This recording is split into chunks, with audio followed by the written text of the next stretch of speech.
Hello there, and today we're going to give you an honest review of Army of Ruin. This is another bullet hell style game based off of Vampire Survivors. A lot of the different attacks and stuff like that going on in this game is, a reminder of, what they copied off of and stuff like that. Copy off the good games, at least that's a good sign of what they're doing in this game. This is a well-polished version, but it's not as well-polished as Soulstone Survivors, and just not as good as, or fast, or as in-depth as that game is, but this game still has a lot of stuff going on for it, and it's still worth whatever you're paying for it, basically, unless it's over like $25 or something like that, or $20. It's not going to be worth it after that point, but this has a lot of play value going on with there, because you take a look at the challenges right here. We have over 500 different challenges to accomplish in this game, so there's a lot of stuff to do on that just alone, and there's a whole bunch of other things in here, like they have charms you can get trinkets and weapons, the basic standard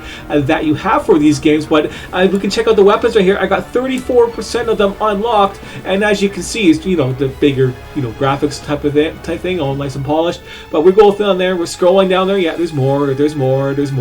Yeah, that here represents just 30% of what the weapons that there are to be unlocked in this game. So yeah, there's a lot of stuff to do to unlock all that kind of stuff. And the same with the characters. There's not much going on with the different characters. There is a lot of characters, but so far they have been repeating themselves because you start off with this knight and this wizard here, and then you unlock the next knight and it looks exactly the same, just different color. Same with the next wizard, different color, different weapons and stuff like that. But there's not much else going on with the different things that you can actually do in these type of games, so you can't really fault them for that. At least they're not trying to hide that they have there's nothing else they really can do about it. Now we can go take a look at the upgrades in this game, because this is something to note too.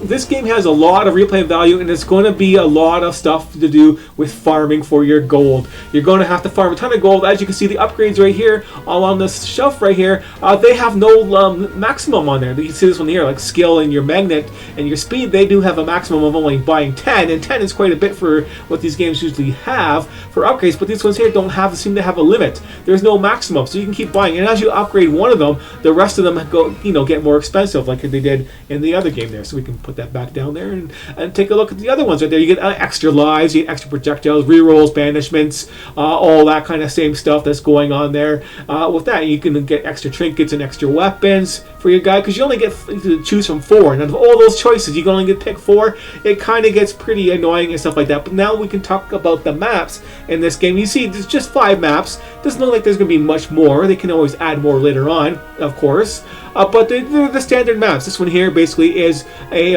up and down map, so you go up and down, and that is it. There's walls on the side basically. And this one here is like the library in Vampire Survivors. It just goes left and right basically, and the other ones are like this. But these maps here, they have stars on them. So then they also have different levels to them. So you start off with level 1, level 2, level 3, and then the unlimited mode where you're going on as much time as you want.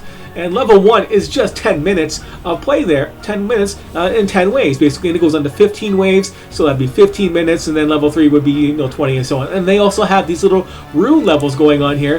They have the extra difficulties. 5 more difficulties for each of those maps going on there, with different abilities that they're going to have. Like, more enemies, harder guys, more challenges going on in there to do stuff like that. They have, there's extra bosses that get unlocked. There's weapon evolutions and stuff like that going on there. And you can check out the weapon, the maps right here.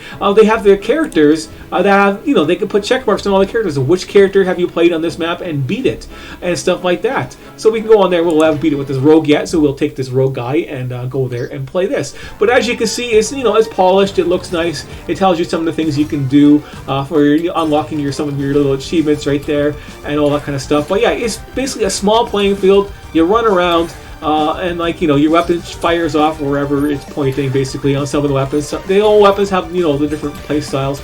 And they have skills, too. So your characters have, their own unique skills. And, this is a rogue, so he's going to have a rogue skill. And your weapon evolutions are right here. So when you get your weapons evolution, being able to evolve them, they have elements on them, basically. So this one here is like a wind and a shadow, dark moon, whatever they want to call it. But yeah. you have to get those elements in your trinkets, basically. So you get your trinkets on the other side there, and they have to have those elements. But all my ones right here are just another one. So I'm going to pick up this one here because it has the same element evolution as this one here. So I'll pick up this one here for now, basically. So they're going to go together nicely. And then you go in there, you get your extra weapons, you level them up to level 5, and then you just pick up a chest, and then they get automatically evolved after that point. Basically. So yeah, you just run around, the same style as in all these other type of bullet hells. The waves get more intense, the bosses get bigger and stuff like that. And I need how about pickup range? There you go.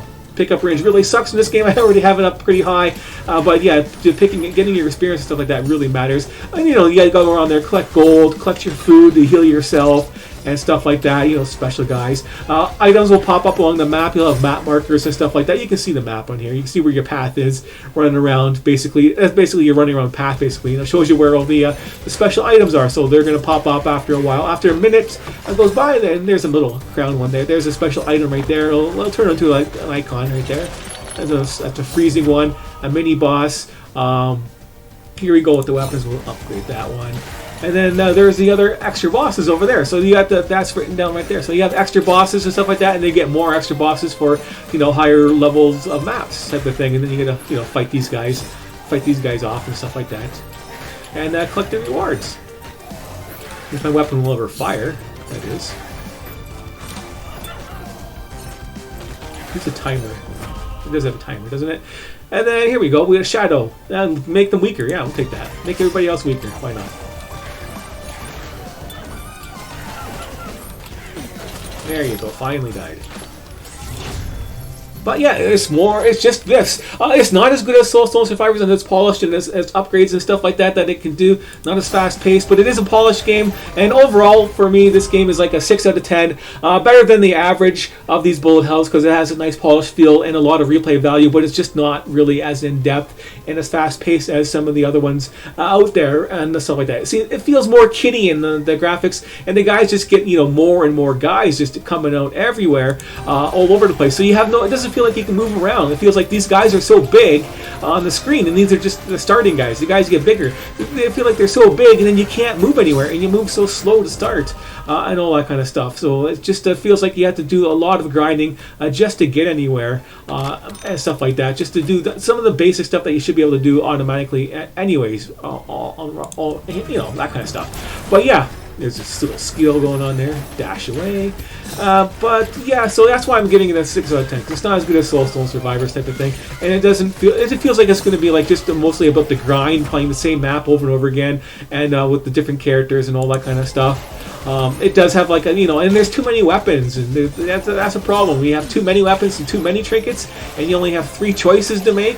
And a limited amount of rerolls, so you're not going to get the weapons that you actually want to actually try out. And if you get you get the challenges where you have to level this certain weapon up and evolve it, you're not gonna. It's going to be just too much of an annoyance to be enjoyable later on. That's what I feel like. I feel like later on it's just going to be way too annoying to actually get some of this stuff done, and you have to rely too much on RNG luck and stuff like that.